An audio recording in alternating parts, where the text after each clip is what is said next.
सर्वांना जय महाराष्ट्र. माझं एकच मुंबईकरांना आव्हान आहे. ज्या लोकांनी निवडणुकीच्या जस्ट 1-2 आठवड्याआधी पक्ष बदलले त्यांना मतदान करू नका. त्यांनी पक्ष बदलले स्वतःसाठी, काही खोक्यांसाठी. जी माणसं स्वतःच्या पक्षाची होऊ नाही शकली ती तुमची आमची काय होणार.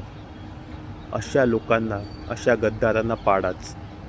पण ज्या माणसांनी, ज्या पक्षांनी त्यांना मोठं केलं, कोण नव्हते त्यांना आज करोडोंची संपत्ती दिली, ओळख दिली, सत्ता दिली,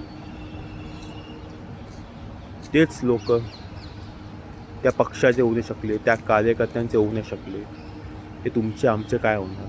तर येत्या निवडणुकीत त्यांना पाडाच. जय हिंद, जय महाराष्ट्र.